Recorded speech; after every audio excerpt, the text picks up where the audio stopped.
Agora eu quero que você se atente para o versículo 13. Portanto, tomai toda a armadura de Deus, para que possais resistir no dia mau. Mais uma vez, tomai toda a armadura de Deus, para que possais resistir no dia mau. Feche os seus olhos, vamos orar mais uma vez. Ah, bendito e santo Deus, debaixo da tua asa e da sua potente mão, nós nos colocamos, Senhor, como homens e mulheres carentes da graça de Deus e da misericórdia. Senhor, o ano já está acabando. Ah, nós gostaríamos de receber tanto mais da sua parte, do Senhor. Meu Deus, tu que sondas os corações e as mentes, sabe todos os segredos dos homens e as necessidades mais íntimas do seu ser. Quem senão o Senhor pode falar com esse povo? Quem senão o Senhor pode curá-los, quebrantá-los? Quem senão o Senhor pode tomá-los para si? Eu espero que essa noite haja graça nesse lugar, gloriosa e abundante, abundando sobre todos nós. Que o Senhor receba glória para si, que o seu reino avance e que nós sejamos conformados à imagem do seu Filho. Em nome de Jesus, amém.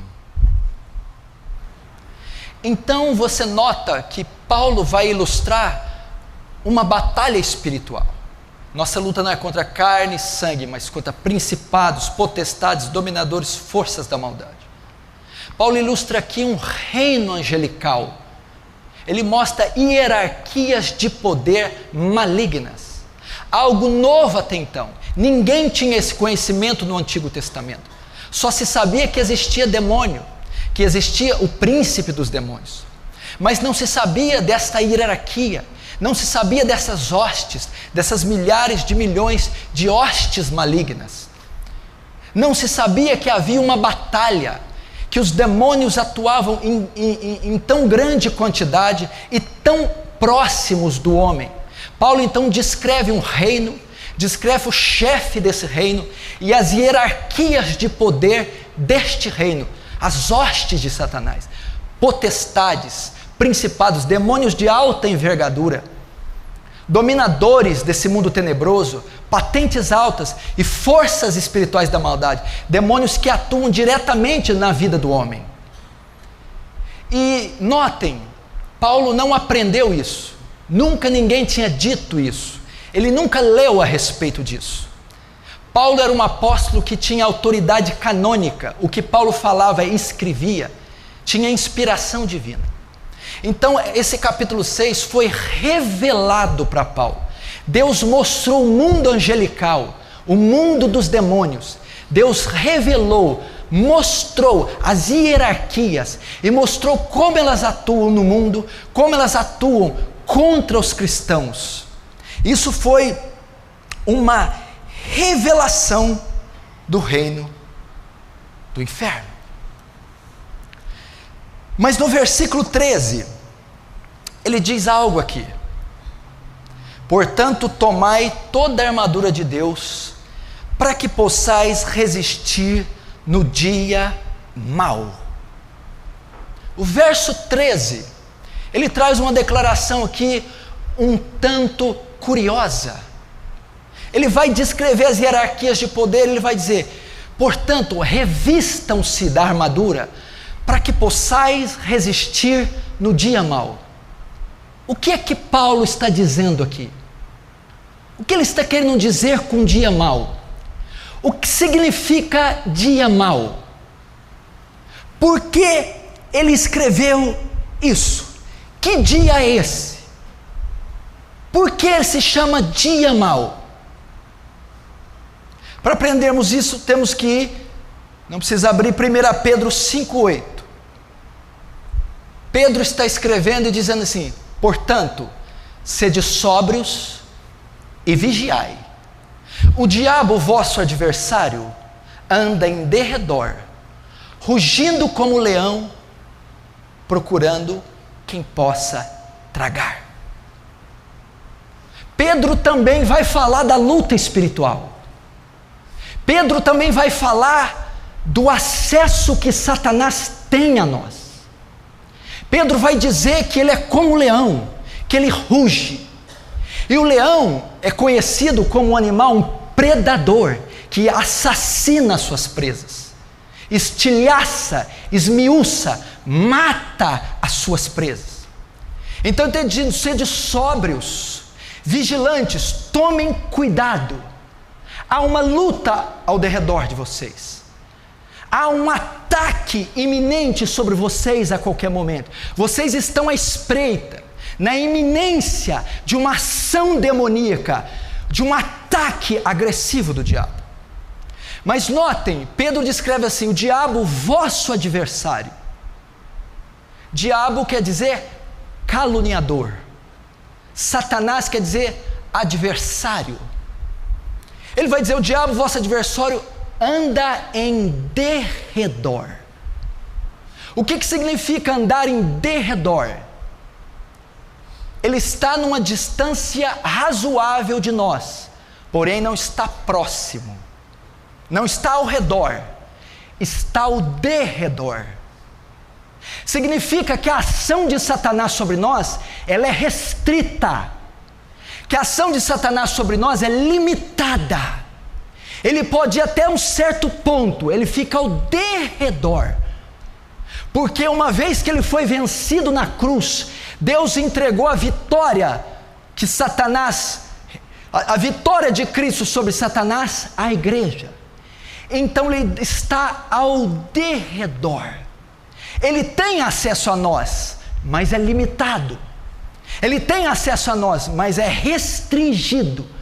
Ele tem acesso ao seu ataque, mas não é com toda a força. Qual leão que diante da sua presa fica em derredor? Qualquer leão avança na comida. Qualquer leão pega a presa no pescoço. Por que este leão fica em derredor? Porque Deus não o permite, Deus limita.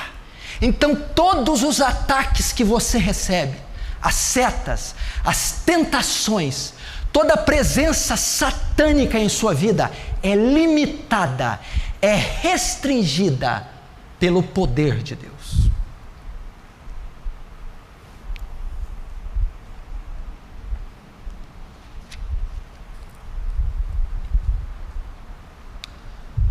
No entanto, existem ocasiões que Deus permite ele ir mais perto. Existem ocasiões que Deus permite ele tocar mais profundo em você.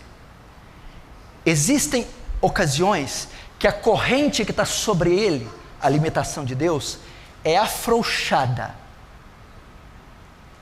Existem ocasiões que a restrição é tirada.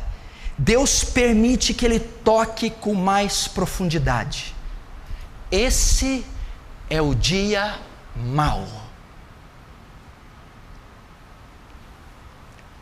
Os puritanos traduzem esse versículo como o dia de maior provação na vida de um cristão.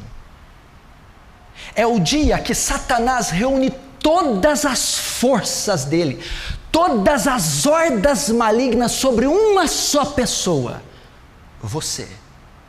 É o dia que todos os canhões do inferno estão mirados sobre você. É o dia que Satanás equipara o seu exército, ele vai com toda a força e toda a fúria contra você, e ele está disposto a te aniquilar. Não são mais as tentações corriqueiras, as provações corriqueiras, não são mais as setas do dia a dia, essas são cotidianas. Você é tentado todos os dias, você é resistido todos os dias, mas o dia mau é o dia que toda a força do diabo é concentrada para destruir você.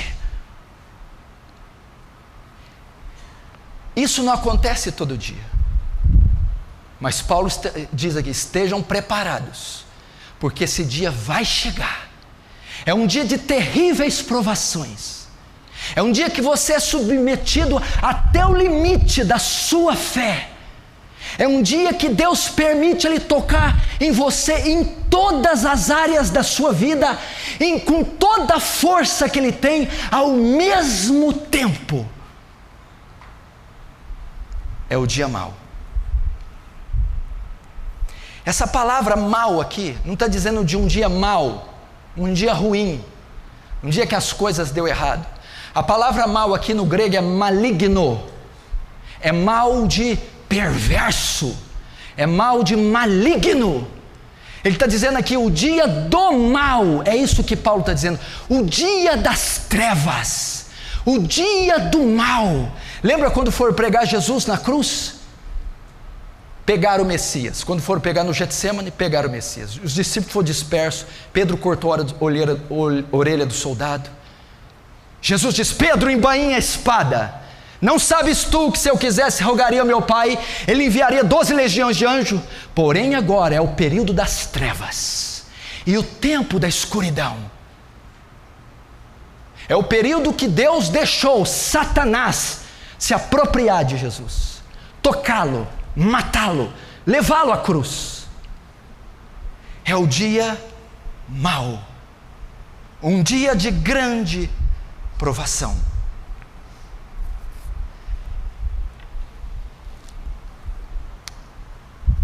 Vamos dar uma ilustração aqui. Suponhamos que você às vezes chega em casa alguns dias da semana às 11, meia-noite, e todas as vezes você passa por uma pracinha pacata e tranquila. Mas um dia, à meia-noite, você está só passando nessa praça. 20 homens saem dos arbustos e eles te cercam, fazem um círculo contra você. Esses homens estão com paus, pedras, faca. Você está no meio deles. Você está entre 20 homens. E agora? Você não tem a menor chance. É o dia mau. Você está cercado até os dentes. E eles estão dispostos a te esquartejar, a te pegarem. Todo dia você passa ali e fica com medo, tem um cachorro, uma pessoa, são os problemas cotidianos. Esse dia não. Uma cilada foi armada, uma tocaia foi feita e você está no meio, cercado por 20 assassinos. É o dia mau. É o dia que você vai ter que usar toda a sua força, toda a sua destreza, toda a sua habilidade e recursos que você não possui para se livrar dessa situação. E eles estão batendo na mão o pau, a pedra, dizendo: vamos te matar.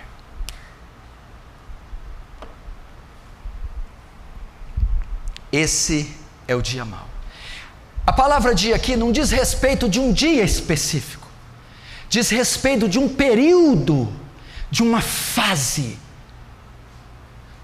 Meu irmão, eu quero dizer para você que isso vai acontecer com você, pode estar acontecendo com você, ou já aconteceu.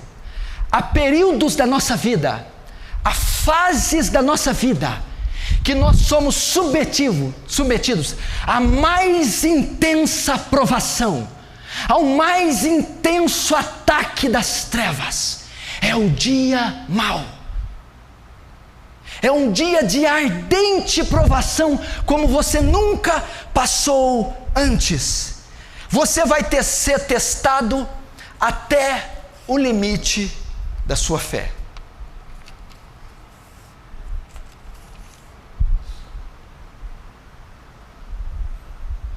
É o dia que Jó passou. Qual foi o dia mau de Jó? Quando Satanás conversou com Deus e disse: vai, o que ele tem é seu, toca-lhe.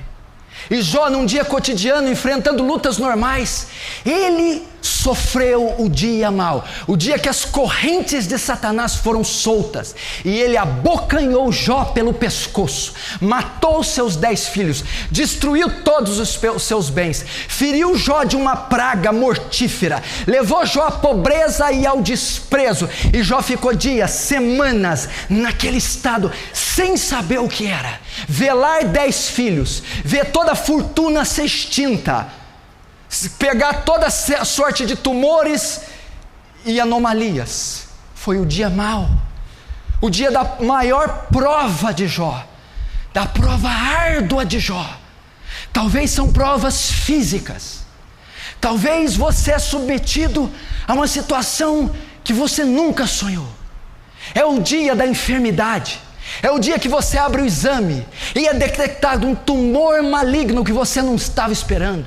É o dia que você vai ser submetido a um tratamento de quimioterapia. É o dia que você é submetido a uma cirurgia de risco e fica em coma e corre riscos terríveis, e você está lidando com isso há tempos. É o dia mau, onde não há descanso da dor, onde não há descanso dos remédios, não há descanso das clínicas. É um pesadelo inextinguível, é uma escuridão imarcessível. É o dia mau. Talvez é aquele dia que você é tentado além das suas forças, que você é submetido a um período de tentação pessoal fortíssimo. É o dia de Davi. 2 Samuel 13. Davi acorda tarde, passeia pelo palácio e vê uma mulher casada se banhando nua. É o dia mau de Davi. É o dia que Davi soa frio. É o dia que todos os verdugos do inferno, todas as hostes sobem na sacada daquele palácio para dizer: hoje o homem segundo o coração de Deus cai. Hoje eu vou com toda a minha fúria, com toda a minha força, ele há de adulterar. São setas, são dardos terríveis. Você será tentado na sua carne mais do que o normal. É um dia mau. E nós sabemos que Davi não resistiu, sucumbiu. Talvez o seu dia mau é que você pegou o seu marido te traindo. Você descobriu que ele estava te traindo, a casa caiu, os filhos todos ficaram revoltados, veio o pensamento de divórcio. O dia mau, você disse: o que eu vou fazer da minha vida? Ele está com outra, eu descobri. E agora? E fica aquela situação, dias, semanas, meses, e Satanás engendrou tudo aquilo, está por trás de tudo aquilo, e o propósito é dilacerar essa família, enviá-los todos para o inferno. É o dia mau, que a esposa traída tem que ficar firme, tem que ficar de pé. É o dia mau. Talvez como Davi, você está sendo tentado além da conta, você está alvoroçado, talvez você está recebendo um bombardeio de setas descomunal, desumano, e você não sabe para onde correr. Você está a um fio da queda, a um fio do abate. É o dia mau. Talvez seu dia mau, Lucas 22, 31, é o dia de Pedro. Jesus está prestes a ser crucificado. E ele bate no peito: ainda que todos se escandalizem de ti, eu não escandalizarei de ti. Pedro, Simão, Simão, Satanás reclamou a sua alma. Satanás foi diante de Deus pedir permissão para te cirandar, Simão. Como se ciranda o trigo, Simão. Talvez o diabo está reclamando a sua vida diante de Deus para te tentar. Simão, você vai me negar. Foi o dia da grande provação de Pedro. E o que aconteceu? Pedro caiu. Pedro o negou. Pedro foi covarde, porque aquele dia os canhões do inferno estavam mirados para Pedro. Pedro foi cirandado. Foi o dia mau. O Messias a quem ele beijou, a quem ele jurou fidelidade, a quem ele caminhou, ele foi tentado a traí-lo, a deixá-lo, a abandoná-lo. Talvez tenha alguns aqui que Satanás está peneirando, está tendo permissão para estar, não ao redor, estão avançando, estão imprimindo mais força, mais sedução, mais trevas. É o dia mau de Pedro. O grande apóstolo Pedro 3 vezes disse: eu não conheço esse homem, eu não conheço esse homem.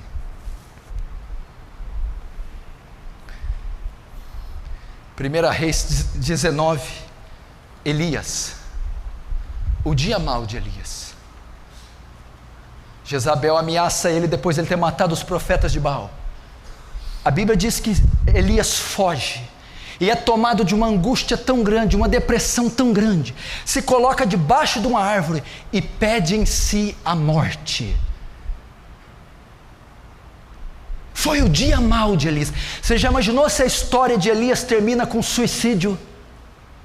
O maior profeta do Velho Testamento depois de Moisés.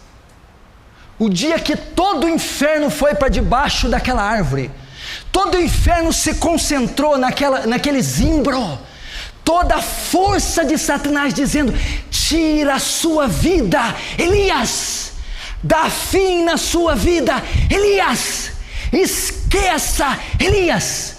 Foi uma angústia tão aguda, foi setas tão mortíferas, foi uma escuridão tão tenebrosa, que o grande profeta pensou em tirar a própria vida. Ele tinha enfrentado outras guerras, profetas, seca, viúvas, mas aquela era maior do que ele podia imaginar. Era o dia mau de Elias, o dia mau de Sansão. Sansão, o poderoso juiz, homem esbelto, másculo, forte, o juiz de Israel. Juízes capítulo 16. O homem que matou com a queixada de jumento 1000 homens, que trancou porta de cidade. Um dia estava lá Sansão, com a cabeça no joelho de Dalila, Dalila com a adaga nas mãos. Sansão estava ali. De repente os cabelos lhe são cortados, os olhos vazados, ele é preso com correntes, jogado num calabouço. Está ali Sansão, sem força, sem visão, sem os cabelos, preso, esquecido, lançado numa masmorra, sozinho, sem esperança, sem qualquer salvação. É o dia mau. Talvez o dia que você é pego, é o dia que você cai e não consegue se levantar, é o dia que você está escravo, não tem auxílio de pessoas, não tem apoio de ninguém, se sente só, não ouve a voz de Deus, não tem uma mão amiga, está em ruínas.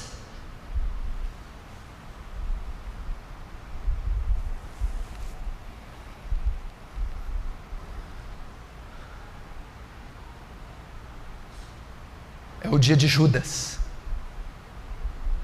tendo Satanás colocado no coração de Judas que o traísse. O dia mau. O tesoureiro ficou 3 anos e meio, poderia ter traído Jesus antes, mas na noite da Páscoa 30 moedas foram-lhe oferecidas, era uma fortuna.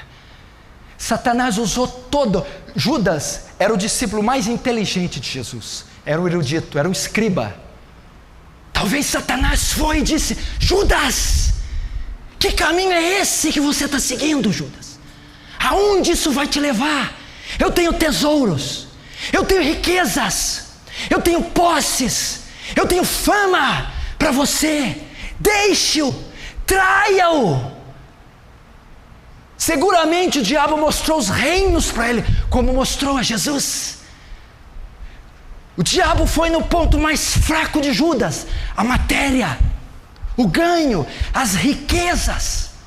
Talvez você está sendo tentado, talvez o seu dia mau é as riquezas, o dinheiro. Isso está pervertendo a sua cabeça, está mudando os seus valores, está alterando o seu sentido cristão, e você não está entendendo, está lutando. É uma coisa avassaladora, devastadora. É o dia mau. Dia que você está confuso, medos são lançados na sua mente, confusões. Será que Deus existe? Será que é assim? Será que eu devo me perder por conta disso? Aonde eu estou fazendo? O que estou fazendo com a minha vida? É o dia mau. Dia que você é tentado a abandonar o seu chamado. Dia que Satanás vem. Você que um dia acendeu a chama do primeiro amor, a chama do desejo missionário, a chama da evangelização, a chama da pregação, a chama do ministério, seja ele qual for, Satanás está vindo com toda a força para asfixiá-la. Deixe isso. Abra mão disso. Sepulte isso. E você está aqui, naquele círculo, 30 homens armados até os dentes. E agora?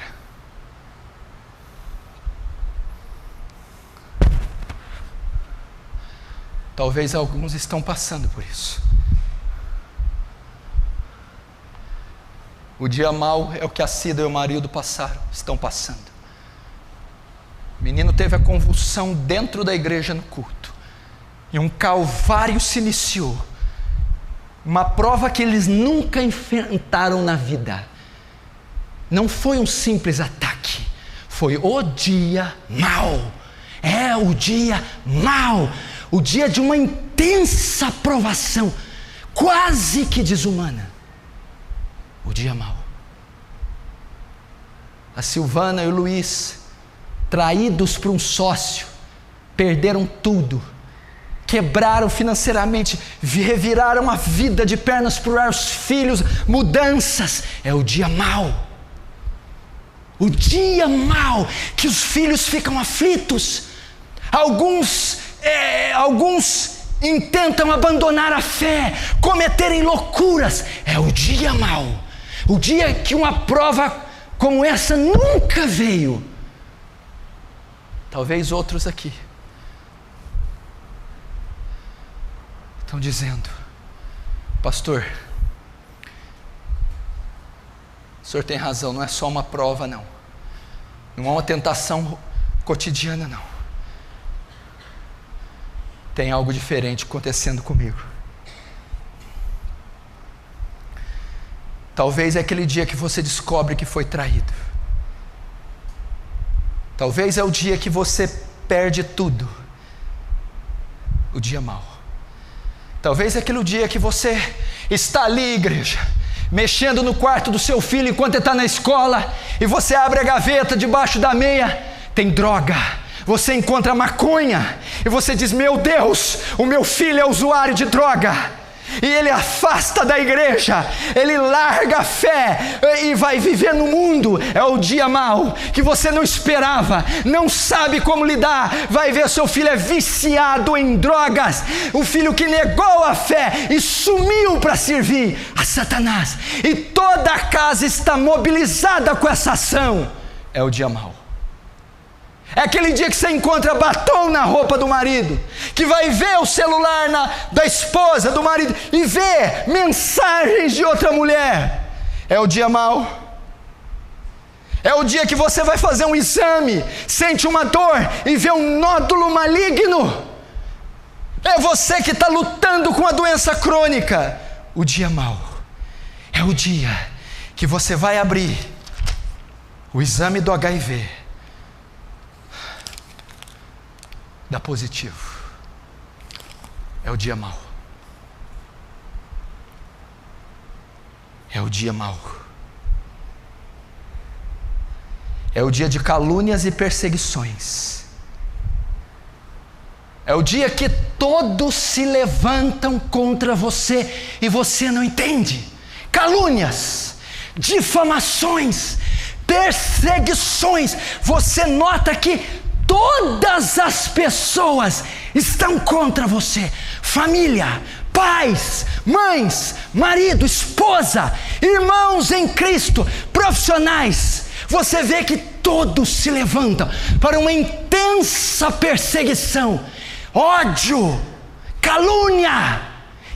difamação, perseguição. Você diz: que é isso, Deus? Por que isso está acontecendo?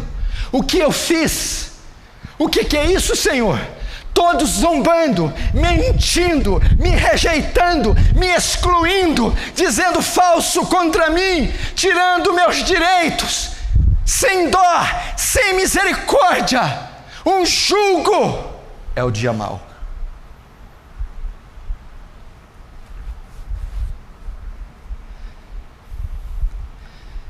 É o dia mau.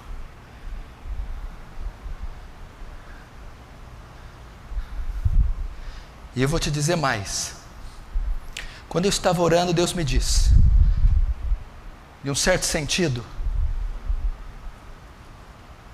todos os cristãos estão passando pelo dia mau. É um tempo que, se você já viu aqueles filmes de mortos-vivos, os zumbis saíam dos túmulos e eles invadiam a cidade e ficavam andando por toda a cidade, perseguindo, matando pessoas. Parece que é um dia que todos os demônios se levantaram contra a cristandade. Todos os cristãos estão sofrendo, em alguma medida, esse dia mau. Você está vendo a escassez espiritual. Você está vendo a frieza, a tristeza que os crentes estão, a depressão que eles estão.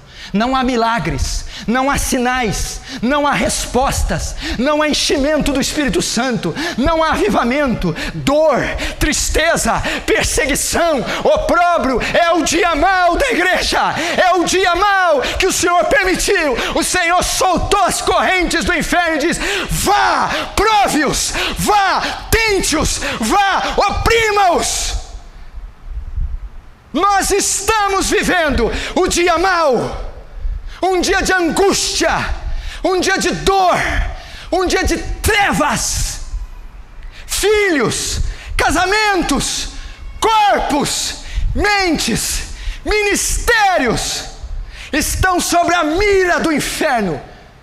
Apocalipse diz: o diabo desceu contra vós em grande fúria. É o dia mau.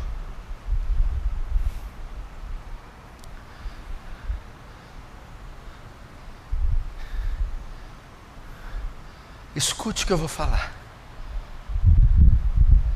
O dia mau. Satanás se levantou para ir com toda a força que ele tem, e ele está disposto a destruir você.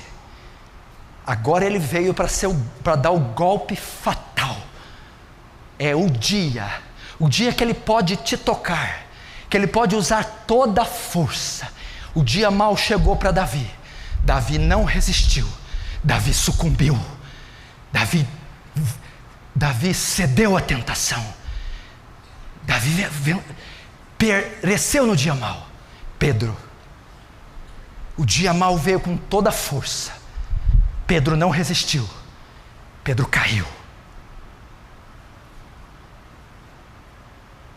Aquele que está de pé, olhe para que não caia.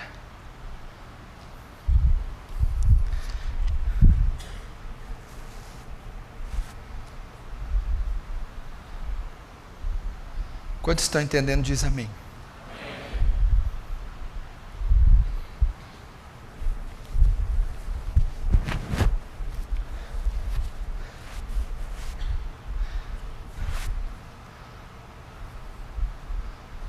Talvez você que está aqui está passando por isso. Talvez você não está entendendo. Talvez você está se perguntando: o que está acontecendo?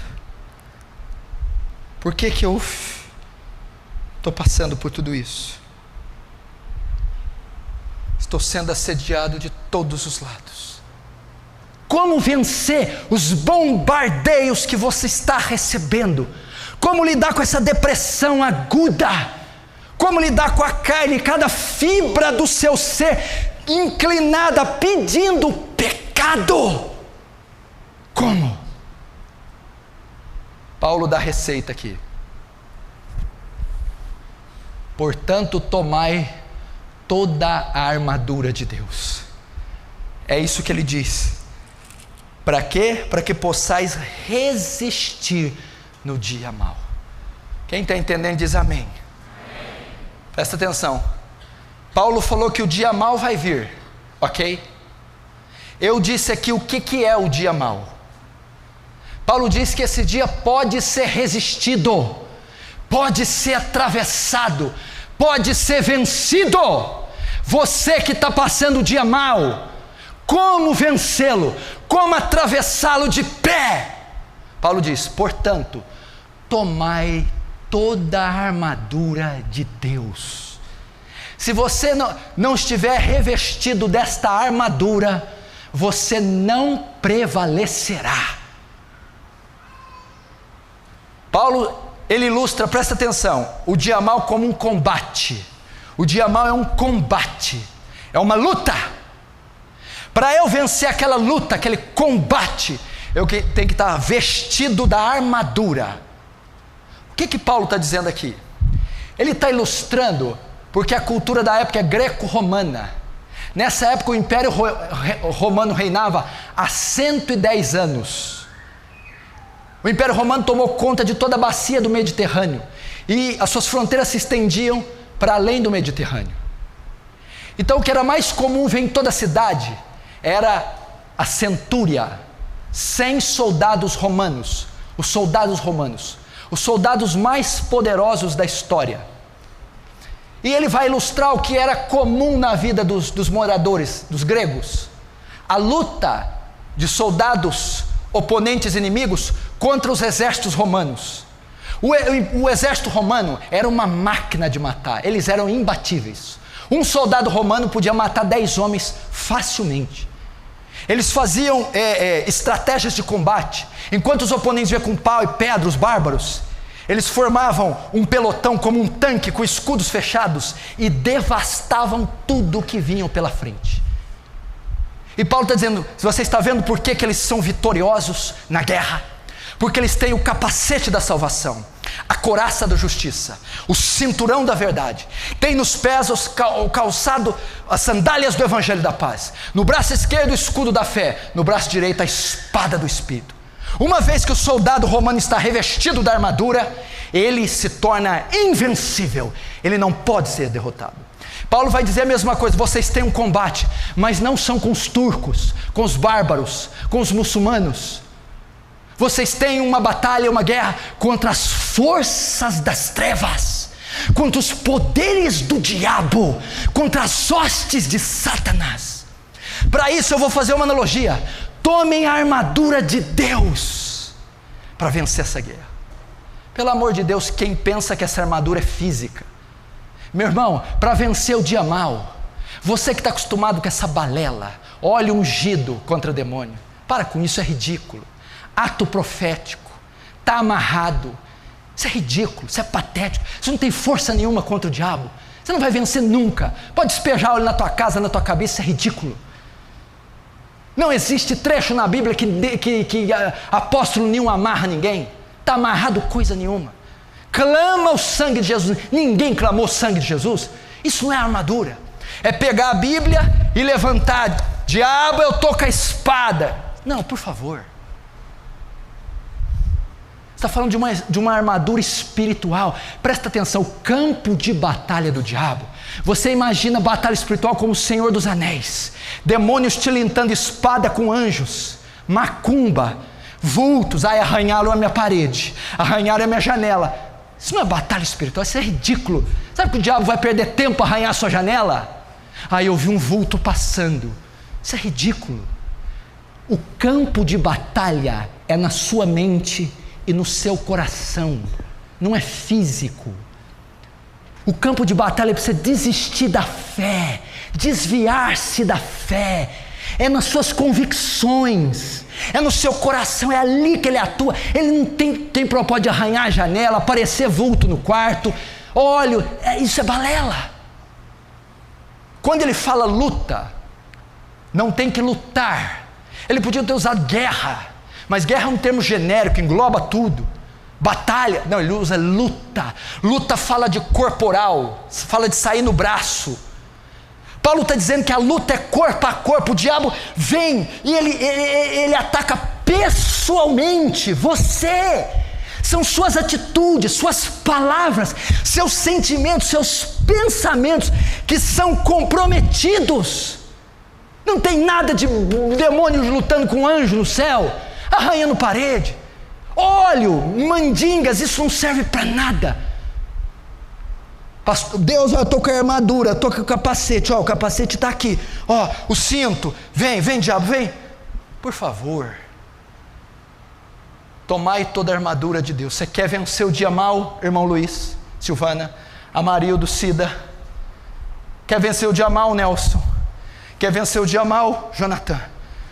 Revista-se da armadura. Eu vou resumir o que é armadura.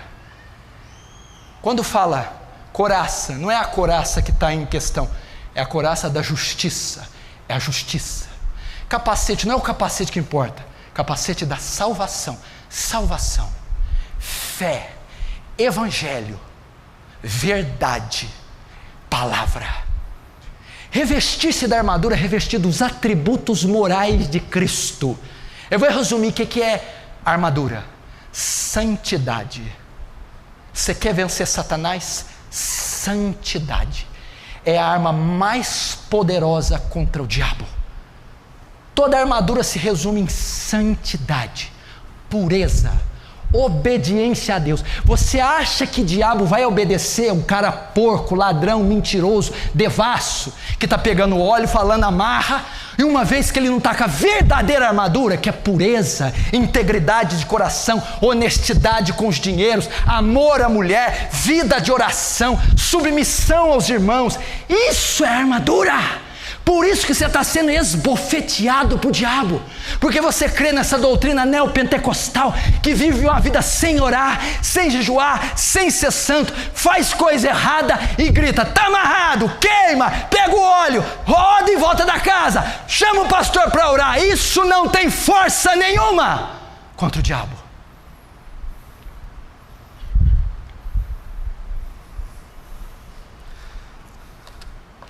Santidade.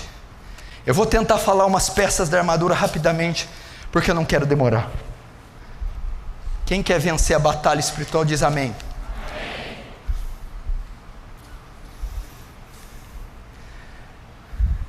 Verso 14: estais firmes, cingidos com o cinturão da verdade, vestido-vos com a couraça da justiça. 15: calçai os pés com a preparação do evangelho da paz, embraçando sempre o escudo da fé, no qual podeis apagar todos os dardos do maligno.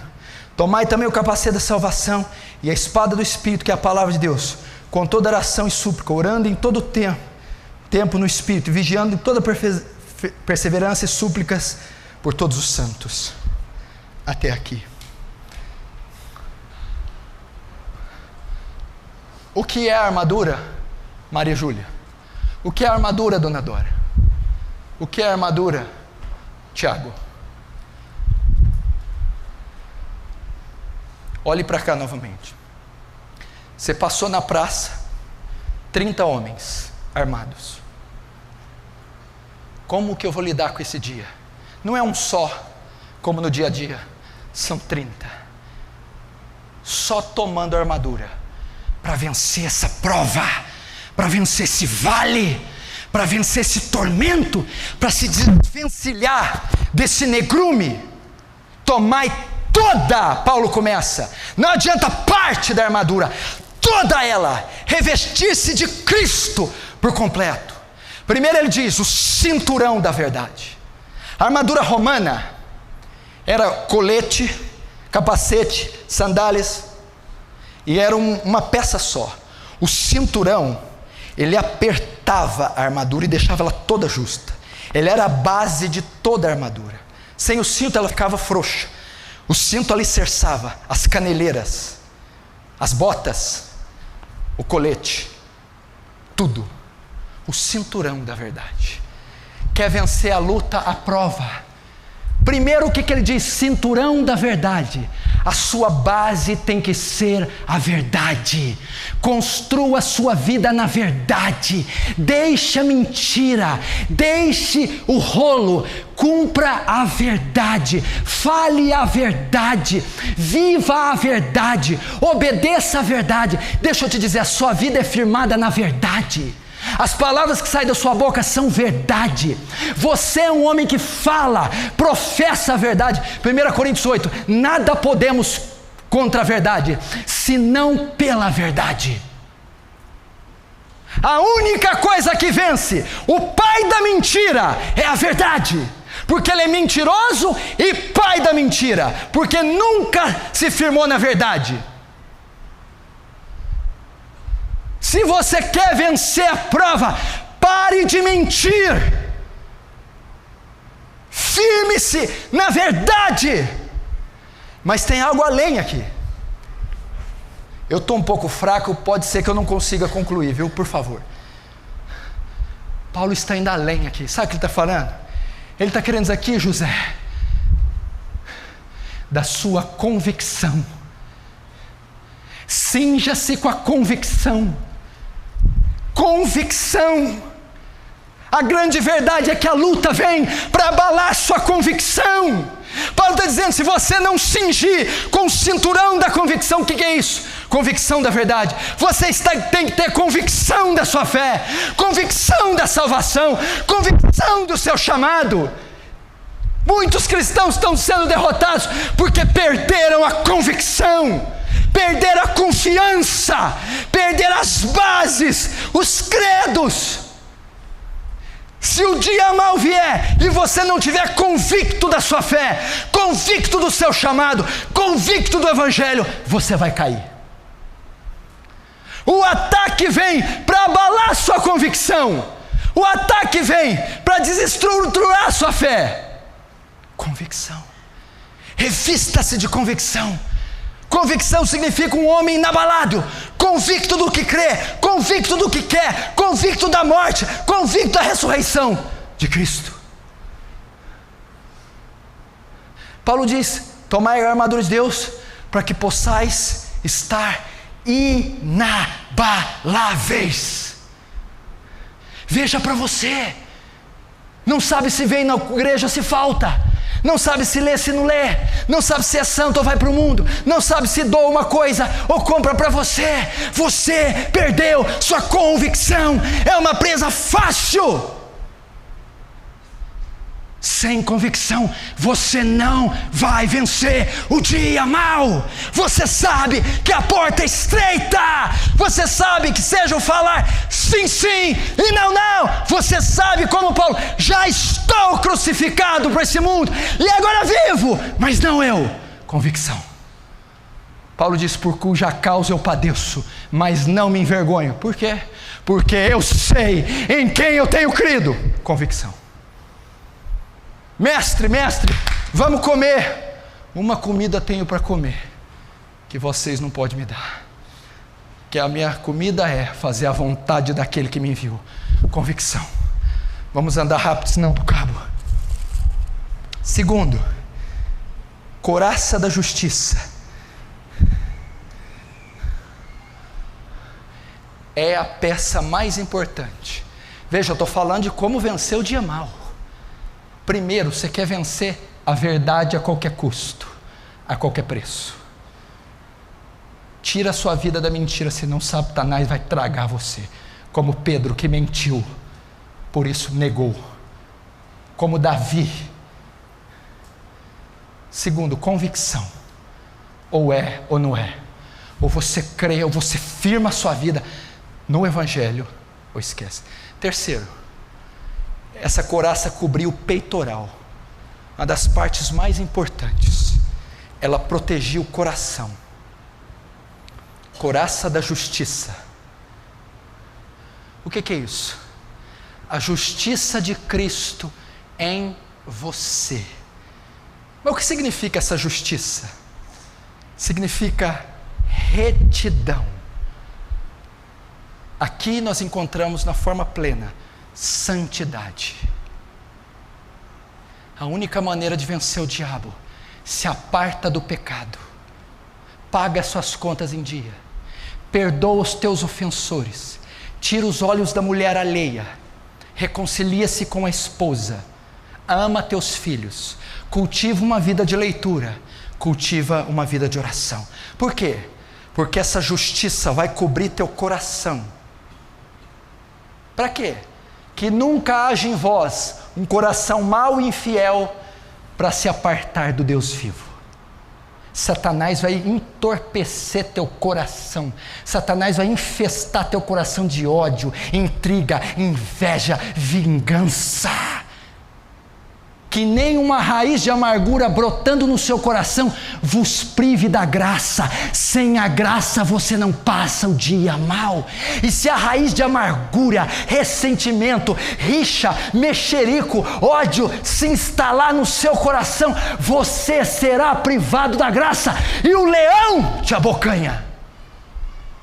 Só tem uma maneira da raiz de amargura não brotar e do coração mau e infiel não se infectar: a couraça da justiça.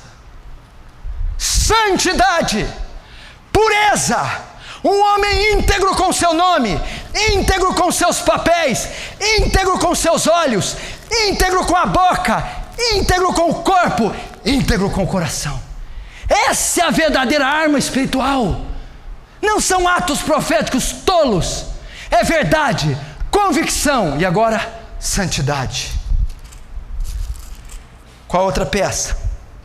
Calçai os pés com a preparação, com as sandálias da preparação do Evangelho.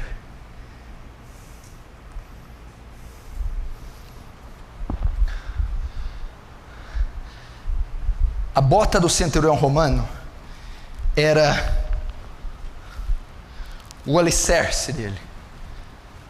O centurião romano vestia uma bota e ela tinha pontas na sola, ela tinha espécie de ganchos. Para quê? Para o centurião cravar aqueles ganchos no solo e ele não escorregar. Era a base, o alicerce. Como que eu calço os meus pés na preparação do Evangelho? Isso aqui está dizendo, Paulo está dizendo, fundamente-se a sua vida, alicerce a sua vida, tenha a base da sua vida, o Evangelho de Cristo. O que é isso? Calçando as sandálias da preparação do Evangelho. Satanás, Jerônimo, um dos seus nomes é o acusador. Sabe como é que ele arrebenta você, Denilson? Nem aparecendo lá de noite com o vermelho, meu filho. É acusando você. É pegando a sua mente e dizer: você é falso, você é imundo, você é isso. A acusação é a maior arma, José. Quantas vezes você não ficou como Lutero, sofrendo por causa da culpa? Quem coloca a culpa? Satanás. A culpa às vezes atinge nuances tão intensos que é como você sentisse a bota negra do diabo no teu pescoço, na sua garganta, te acusando, dizendo: seu torpe, seu sujo, seu maldito, seu imundo, seu demônio. Acusação. O papel de Satanás diante de Deus é um só: vai diante de Deus acusar você. E se a culpa pegar você, você cai. Mas Paulo está dizendo: o centurião romano não cai, ele está com as sandálias. O que é estar firmado nas sandálias do Evangelho da paz? Quando o Evangelho está sobre mim, eu estou sobre Romanos 8:1, pois agora nenhuma condenação há para os que estão em Cristo Jesus. Nenhuma condenação há para aquele que está calçado do Evangelho.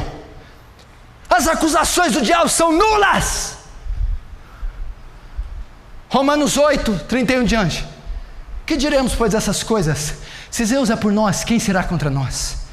Aquele que nem mesmo seu próprio filho poupou, como juntamente com Ele não nos entregará todas as coisas? Quem intentará acusação contra os escolhidos de Deus? É Deus quem os justifica. E quem os condenará? Pois foi Cristo que morreu, ressuscitou, está sentado à destra do Pai e intercede por nós. Eu estou vestido do Evangelho, não há acusação. A acusação foi levada na cruz. Ele morreu com o meu pecado e ressuscitou com a minha justiça. Quero ver. Quando Satã me vem tentar, dos meus pecados me lembrar, eu olho ao alto e lá está quem pôs um fim em meu pecar, o Evangelho. Por isso que eu estou fazendo uma série do Evangelho aqui, até que vocês entendam. Eu estou firmado na morte, no sepultamento, na ressurreição de Cristo. Eu caminho na morte, no sepultamento, na ressurreição de Cristo. Eu caminho na cruz, eu caminho no sacrifício que me faz mais do que vencedor. Mais uma peça da armadura: o escudo da fé.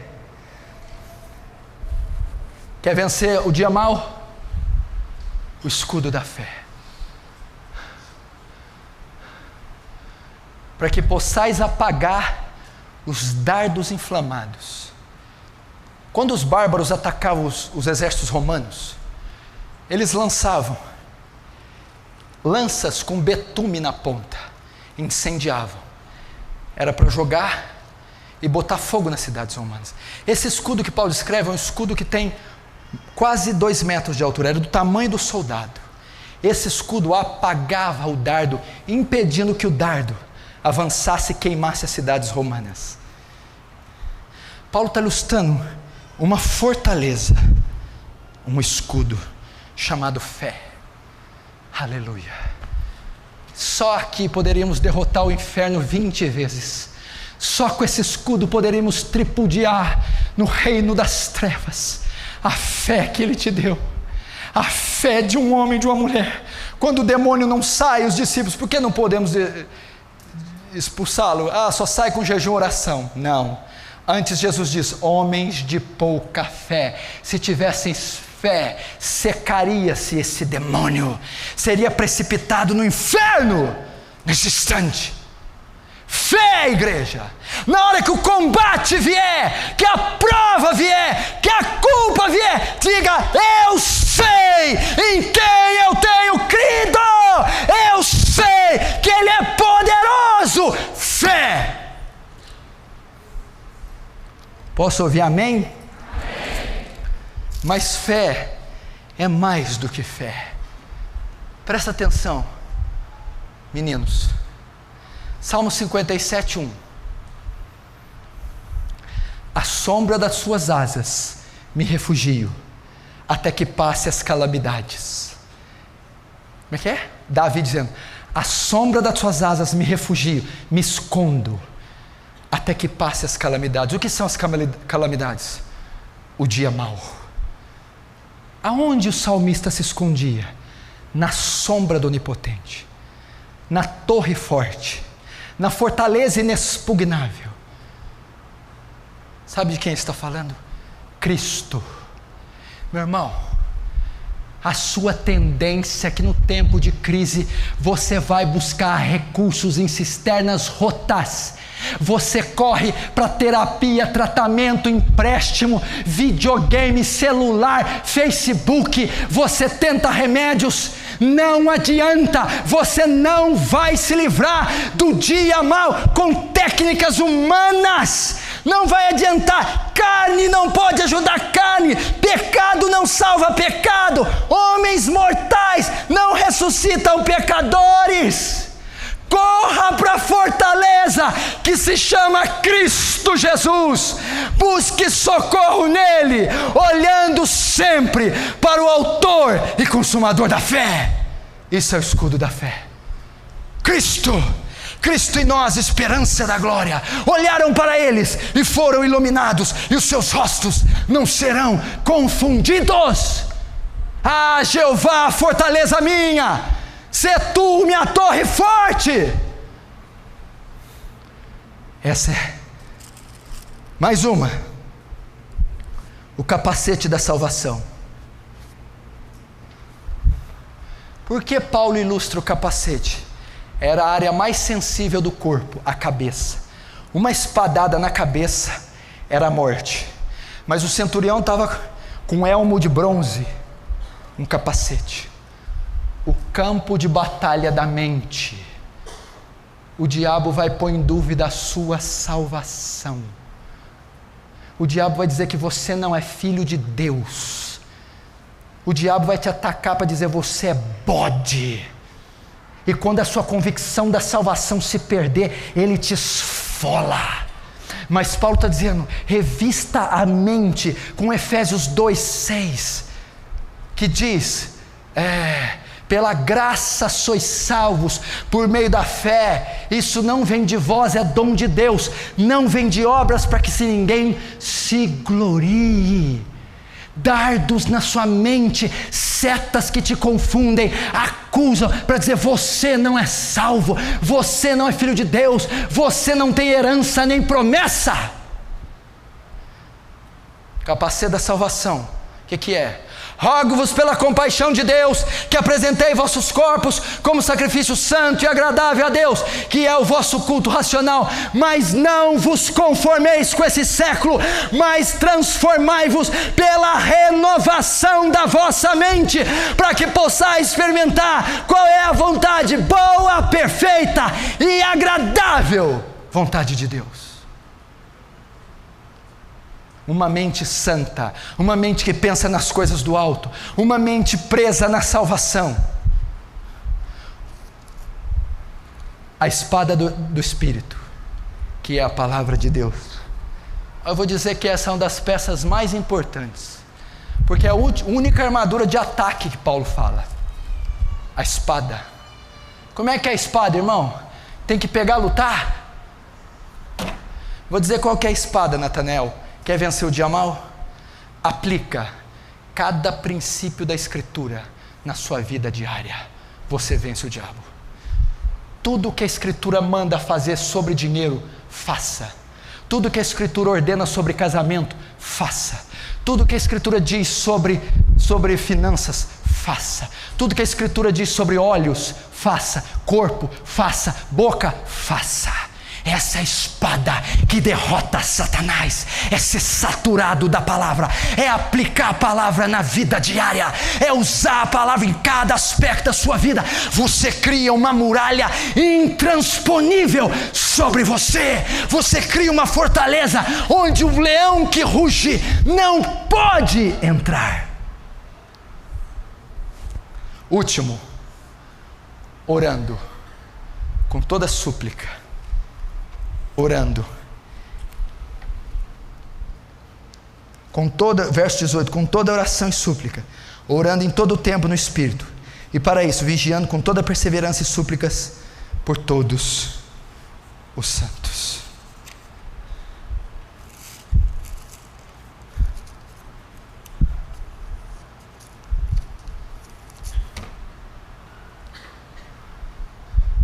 Eu vou dizer uma frase que eu aprendi 10 anos atrás. Olhe todo mundo para mim. Olha que frase legal. O diabo não tem medo de quem não ora. O diabo não tem medo de quem não ora. Como que você vai vencer essa prova sem orar, irmão? Como que você vai sair desse ranço, dessa fossa? Orando em todo o tempo, jejuando, orando no Espírito, intercedendo pelos santos, oração, vida contínua. Só vai se sair dessa ardente prova um homem de oração, uma mulher de oração, que tem calos nos joelhos, garganta seca, olheira nos olhos, e orando um dia e outro dia, e outro, e insistindo, e fazendo um jejum, e outro insistindo, até que cesse a praga, até que o vale passe, até que a prova se extinga.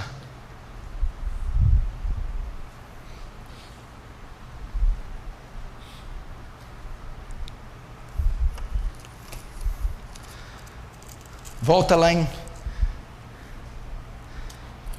Efésios 6:13. Portanto, tomai toda a armadura de Deus, para que possais resistir no dia mau. Olha lá, ó. E depois de teres vencido tudo, e depois de ter usado a armadura, permaneceis inabaláveis. Inabaláveis. O dia mau vem, igreja, mas eu posso permanecer inabalável. Eu posso vencer o diabo nos olhos. Eu posso passar a mais dura prova, a mais dura tentação. Revista-se de Cristo, revista-se de santidade, de pureza. Revista-se. É só assim que você vai vencer. Converta-se de verdade. Abra mão do mundo. Renuncie o pecado. Tenha uma vida de oração. Perdoe as pessoas. Pague suas dívidas. Tire os olhos da pornografia. Vista-se da natureza de Cristo. É só assim que o pé dele vai sair do seu pescoço. É só assim que essa escuridão vai ser dissipada e uma luz vai brilhar. É só assim que a vitória vai vir. Vamos orar, fecha os olhos.